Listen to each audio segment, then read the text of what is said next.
thank you, Fricashinas, and welcome back Friday. We about to make it a fun Friday. We starting this bad boy off with some ridiculous news. We have grotesque things that are coming up in this episode, and also a lot of fun facts. We got a good one planned out. Of course, my name is Arthur. I've been running, and I'm ready to run this Friday into the Memorial Day weekend with everybody. And on that note, I do want to wish everybody a happy Memorial Day weekend. Hopefully you have a lot of fun, safe plans planned out. And of course, I am here with my good friend Kevin, the SVP host, Batstone. And happy Memorial Day to all you folks out there, past, present. Thank you to everyone that has served. Like Art said, hope everyone has a safe and fun weekend. It's officially summer. Anytime we get to Memorial Day, it's summertime, baby. It's racing time. I got an SVP party coming up this weekend. Let's go, Art. Oh my gosh, it's happening. And today in history, we have a couple fun ones here. I'm going to start this one off with 1818. General Andrew Jackson captures Pensacola, Florida. Now, I believe that was from indigenous First Nation type of tribes. Because we were not in the Civil War during that time. That was a little early. Yeah, that would be early for that. 1969, we have a classic that came out. That's right. Sugar, sugar. Dun, dun, dun, dun, dun, dun. Oh, Honey, honey. Yep, that was released today, huh? Yep, that song came out, and it's a classic, obviously, by the cartoon band the Archies, and that song would later become Billboard Song of the Year in 1969. 1969, what a hell of a year.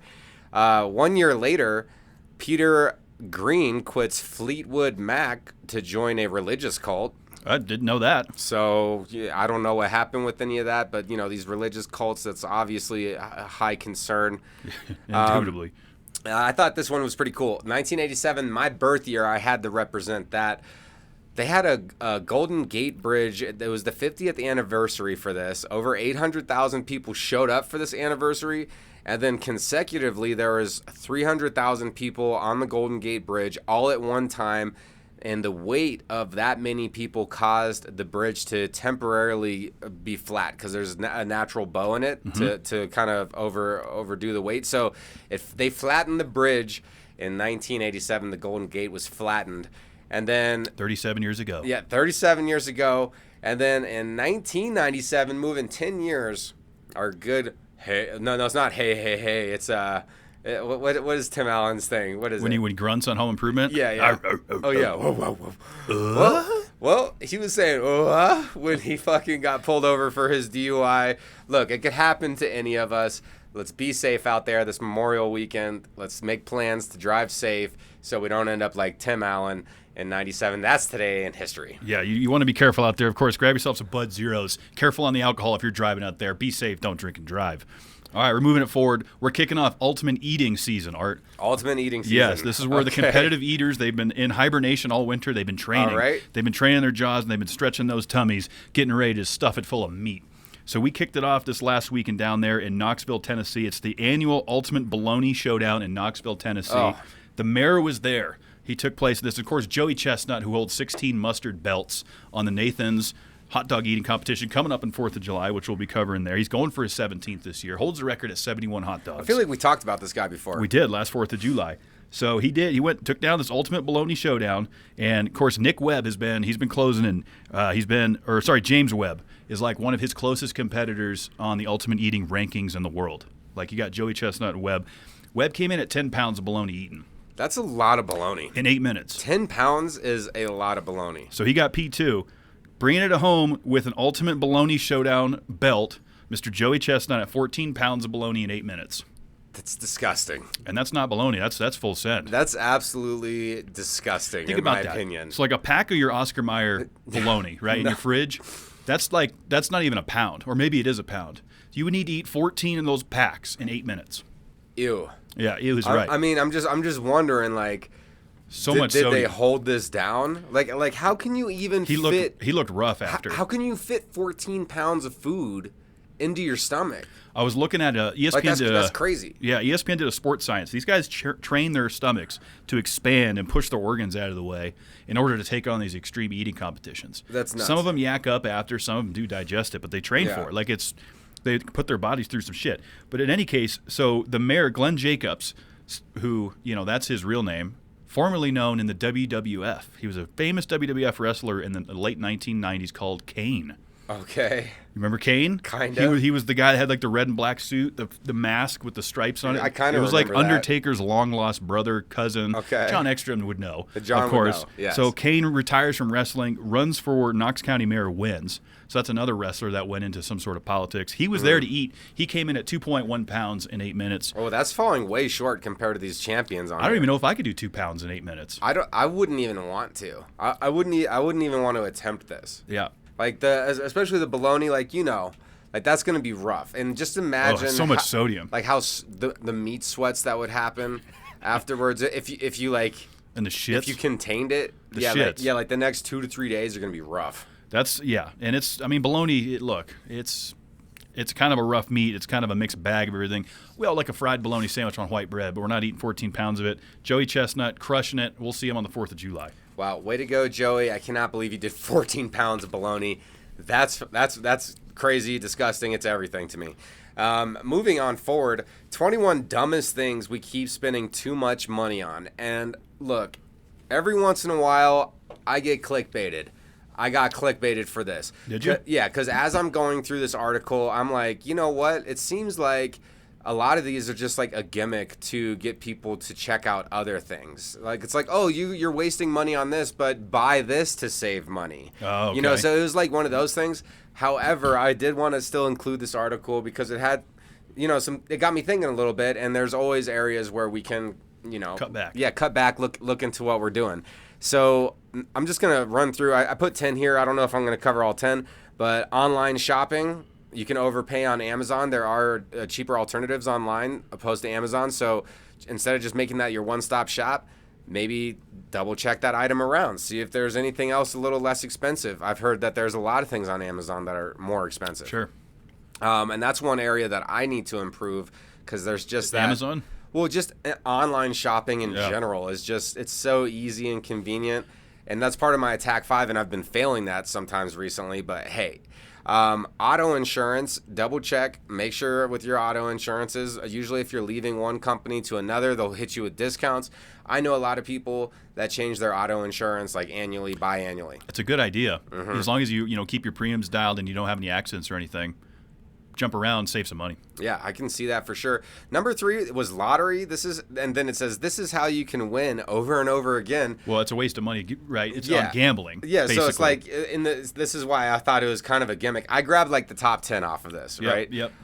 Prescriptions, you can use these adjustable glasses instead. Like you're gonna walk around with these glasses that like it's ridiculous. Like, yeah, so some of it these are just kind of gimmicks. Yeah, some of it's gimmicks. Other ones is like, okay, energy bill. How can you cut that? Like, so there's some good stuff in here. Always encourage everyone watching. Go ahead and click the show notes below. It's still a good read, and there was some funny stuff in there, and actually some cool gadgets and stuff. If you're into gadgets and weird things. I'm surprised that like DoorDash didn't make the list.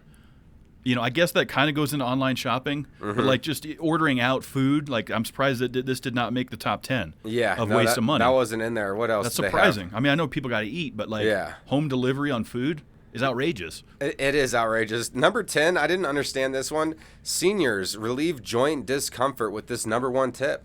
I don't know what that tip is, because I didn't quite read the whole thing. So you got clickbaited, and now you're going to clickbait the viewers? Yeah. I mean, hey, look, it's Friday. We got some time to kill before the weekend happens. And next, we got a 2-for-1. Kevin's random record. You got multiple records. What's happening? There's a lot going on this week with the records. I couldn't just take one, but the reason I had to go 2 is because I was going to do. I'll start with the 11-year-old boy. Okay. Out of England. Okay. Taylor Camp. He has broken the world record for peeling oranges. Specifically like clementines or nectarines. Okay. Smaller ones. I believe they were nectarines. Mandarins. I'm sorry. Mandarin oranges. There's so many of the citrus fruits. Yeah. How many do you think you could peel in 1 minute?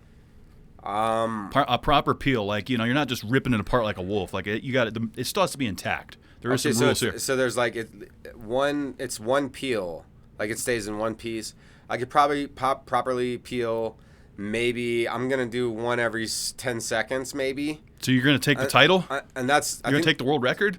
How many did he do? He did 4 in 1 minute to take the record. Really? Yep. Oh, okay. No, I don't think I'm going to take the title. I really don't. It does seem like, though, when you think about it, you're like, man, we should try that and see how many we can do, because I think it sounds like it's going to be easier than it is. Yeah. Because you got to get in there and get this thing peeled without messing up this Mandarin orange. Was it has he just to be using his thumbs? Yeah, just getting in there. No tools. Just pulling this thing apart. There's a video, scroll down and check that out of him doing it. He did it. He raised the record. 4 mandarins, 1 minute. Okay. Clean peel. Interesting. Yeah. I feel like that's beatable, but like I've never even seen this or like attempted it, and I don't know the rules in and out either. So one of the Mark McKinney, who I guess was giving him, was kind of watching this whole thing on this program hosted by Dave Barry, gave him the name Master Peeler. That's his new nickname. He's Master P. He is Master P. Master Peeler, Taylor Camp. He's getting one of the records this week. Okay, and of that's course, what's up. he's back. David Rush. Oh my God. He's back again. Rush. Another week later. Rush. And so he beat one of his first records he ever set. This one is extremely difficult, I feel like. Okay, so this one you have to juggle for as long as you can blindfolded without dropping. Okay, that is difficult. I mean, I can't even juggle not blindfolded for more than 30 seconds, maybe 45. I think that's pushing it. I'm not blindfolded, though. No, I know. Look, when's the last time you tried juggling 3 balls? Probably like maybe 12 months ago. But you do successfully juggle 3 shows. Kudos to That's you. Fair. and likewise. So he sets the original record at 6 minutes, 34 seconds blindfolded juggling. He then goes back in 2021 and raises the bar to 32 minutes, 7 seconds blindfold juggling. And then this year he says, you know what, I'm taking all this one's for all the marbles. He's like, no one's going to touch this again. He's like, I'm setting this thing so high. Juggled, blindfolded for 1 hour, 3 minutes, 4 seconds. What? That's insane. Damn. Absolutely insane. 63 minutes, 4 seconds, blindfolded juggling, didn't miss a ball, didn't drop nothing. That's crazy. Yep. So he's at 170 records now. Was it like tennis balls? What kind of ball was it? Just like those blue juggling balls. Not like the racket balls, but like, I don't know, juggling balls, whatever the hell they call them. They sell professional juggling balls, I bet. They're like the multicolored ones that kind of have like they look like you'd see them at like maybe a circus. So he's at 170 Guinness Book of World Records now. He's only 10 behind Silvio Saba. When we came into this year, he was 15 behind. He's closed it by 5. Can he get the title in 2024? This is nuts. This is nuts. That's basically Rush news here on Happy Friday America. And we're going to keep this thing moving. And that was good records there, but we're bringing it into the Would You Rather. Last week, we were going for elimination of The Office or The Terminator. How'd those results turn out? Well, so obviously we know I took the Terminator to stay. I eliminated The Office. We asked America. And by the way, Twitter X, every Friday, take the polls. Over there at Happy Fry USA on Twitter X, take the polls.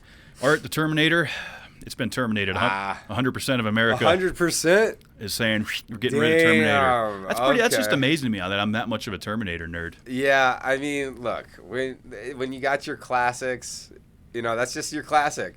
I knew that was going to be a hard one for you. Yeah, it wasn't very hard for America. Yeah, for America, that's crazy. Is that our first 100%? As far as the people, I know we weren't 100%, but I think that's our first 100%. Wow. Way to go. Thanks for coming on my side there, team. We really pulled this one through. So Kevin does not know this week's Would You Rather, and you can participate, X, and in the comments below, like we just mentioned. Is this one of those complicated ones? This one's getting a little spooky. It's not that complicated. All right. So, would you rather have nightmares every single night? Like you remember your dreams, you remember your nightmares every single night that you sleep. You're having night terrors, okay? Mm-hmm. Or you frequently see ghosts, like throughout the day, every day. So it's either nightmares or you're seeing some kind of paranormal type of shit. And I don't know what's happening with the ghosts. I don't know what's going on with them, how creepy all that is. But at least you're sleeping very peaceful. I think I'll take the sleep. I'll go with watching Paranormal Activity. Yeah, like you're interacting with the ghosts when you're awake. I'd rather do that than when I'm asleep, I feel like, because then I can get my rest and just go about my day. And I feel like over time, it's like, okay, there's so-and-so, the ghost of whatever, Yeah, you might be able to make a new friend or something. Yeah, like Casper. Yeah. And then with these nightmares, these night terrors, like, you don't really know where they're going to go, and it could, like, be a bunch of different things. And I've had some weird dreams where, like, I wake up and I'm just like, what in the actual hell? Yeah, I don't like that feeling. But if I can make friends with the ghost or kind of be interacting with them, you can almost make a whole fucking living off of that. So I'm picking the ghosts. Yeah, I'm going ghosts. We're unanimous here in the Discussion Combustion studio tonight. we are both going to sleep tight. Yeah, I'll take the good sleep for sure. Let us know what you would take, America, in the comments below or at Twitter X. I like it.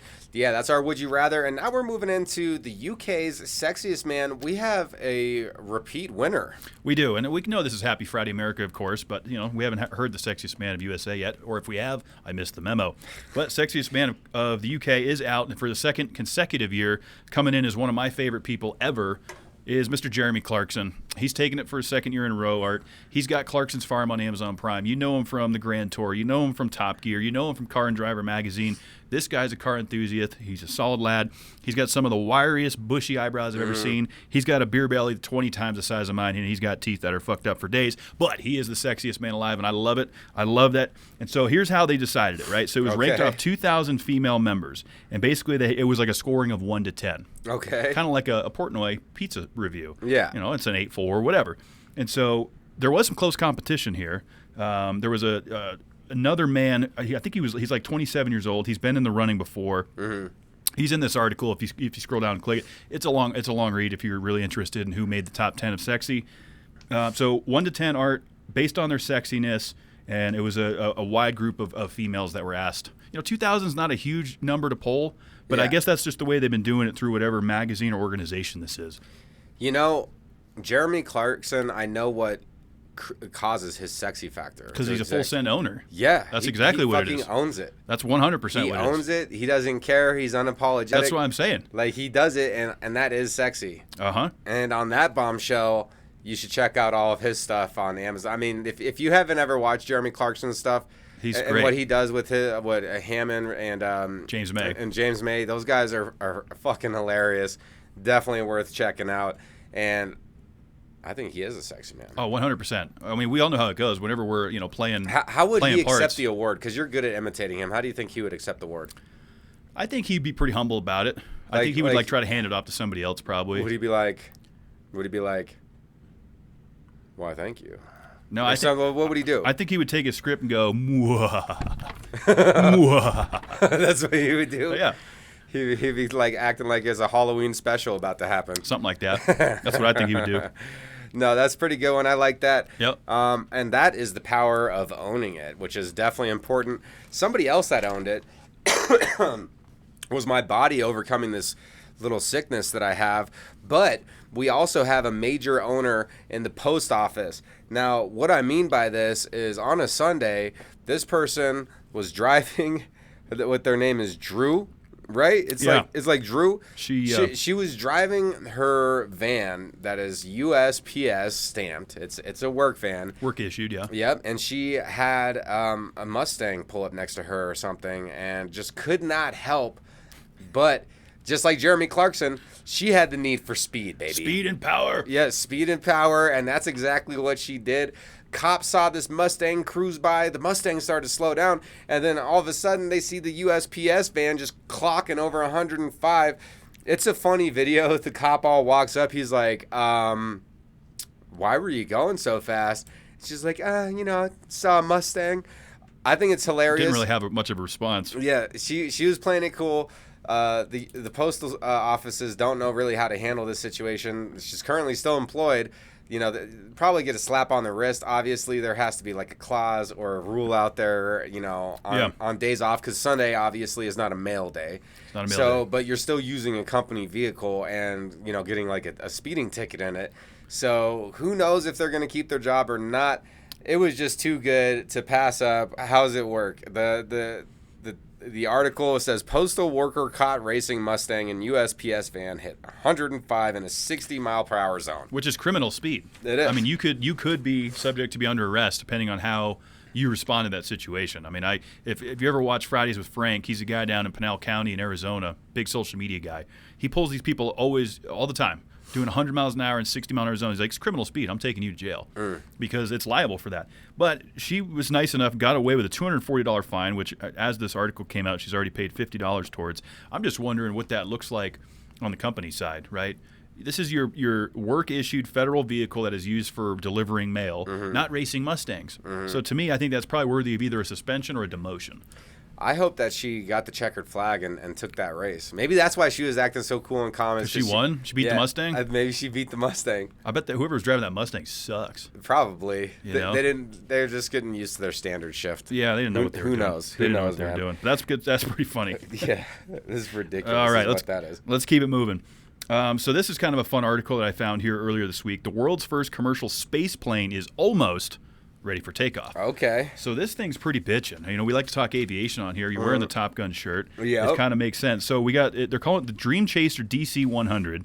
It arrived at NASA's Kennedy Space Center earlier this week, or last week, I should say, for the upcoming testing that's going on. Basically, this thing is 30 feet long, 15 feet wide, and the idea of it is to transport astronauts and goods over up to 7,000 pounds of cargo from, Kennedy to the ISS. Okay. So it's basically going to be an extremely high altitude aircraft. It's a spaceship. It's basically a spaceship that's going to be able to take off and land like a commercial airplane. Okay. It's going to be going altitudes that we haven't seen these planes go to yet. I feel like the aviation museum here in Denver has a fake version of this plane. I didn't click on it to see pictures of it. Yeah. Did you see pictures of it? It was like the nose kind of tipped in a little bit, and it was like... It's kind of hard to explain. Yeah, you'd have to take a look at it. But it looks pretty bitchin'. Obviously, testing's going down. I mean, this is kind of a big deal to try to take what resembles a commercial aircraft and put it up that high. It right? is. It's not a space shuttle. It's not a... what do they call it, a Soyuz or whatever, the thing that comes off and goes out to the ISS. It's going to be intact. My question is, how do they get, once they're up there at this altitude, does it just halt? Like, how does it hook up with the ISS? So it's going to have a set of, boosters, so it could propel it. Stabilize? In different directions. So it has to be equipped with something like that. Because once you don't have gravity, well, I guess there's still gravity. That's how the ISS stays in where it's motion. at. Yep. So I think it's really interesting. Will the billionaires eventually use this for Probably. Because if you can go out of the atmosphere, then technically you could probably travel further faster, and then make your flights even quicker on private spacecraft. Basically, it's going to be a billionaires thing for sure. Yeah. Well, I mean, anytime you have the name SpaceX on and Elon Musk is involved, it's going to be innovative space technology moving forward. But I thought it was a pretty cool read. I would encourage folks to take a look at it if you're into space and aerospace, aviation, all that stuff. It's kind of nerdy. It's fun. The Dream Chaser DC-100. I like that name, too, the Dream Chaser. Super cool and super sleek. That's a good one. We're moving into a Memorial Day weekend. That's right. And there's plenty happening. Obviously, Memorial Day. What else we got going on, Kev? So if you're down in Austin, Texas, what a fun town. We got the Austin Soul Food Festival going on. A lot of great vendors from around the country are going to be there. Food. All weekend long. Get yourself some yum. Get you some. Delicious. I'm hungry right now. Too. I would always love to check out some of these. Chattanooga Beer Festival, that's happening Saturday, tomorrow. Definitely check that out. And they're going to have major flavors. Oh, yeah, down there at Chattanooga Beer Fest. It's like the Great American Beer Fest here in Colorado that's going to be coming up. It's happening. I won't be participating, but I hope people do. All right, guys, it's one of the greatest days in motorsports on Sunday. This is a big deal for motorsports fans. Okay. It's kicking off with... You're hosting a 24-hour fucking party. It's ridiculous. It's gotten way out of hand. I got to move furniture and stuff to accommodate. So it starts at 7 a.m. with Formula One racing in Monaco. Kicks off there. And then we're going to the 108th running of the Indianapolis 500. Iconic race, Art. I mean, just iconic. This thing, they drink the milk, they wear the wreath. This is a big deal. And NASCAR's Kyle Larson is attempting to double. He's going to run Indy. He's going to jump on a plane. He's going to fly to Charlotte to run the NASCAR's Coca-Cola 600 it's gonna be a Sunday busy day for that, night. man. So Kyle Larson, we're rooting for you, man. It's going to be awesome. I'm looking forward to it. I got the SVP party going on. You're going to be there. A lot of people are going to be there. I'm excited for it. It's going to be a good race weekend, good camping weekend. Hopefully amazing weather where you're at. And you know where you can follow us. Kev, hit him with it anyway. That's right. We appreciate your continued support here at Happy Friday America. Be sure to mash that subscribe button on the Discussion Combustion Production YouTube channel so you never miss all the fun that we have coming out every single week. Instagram and Facebook, that's going to be at Happy Friday USA. Twitter X, as we mentioned, where the polls and all the fun things on Friday mornings go up. That's at Happy Fry USA. And if you're old school and you still use Gmail, we actually have one of those, and it's happyfridayamerica@gmail if you want to send us an email. And until then, enjoy your Memorial Day weekend. Thanks to all the men and women who served. We love you.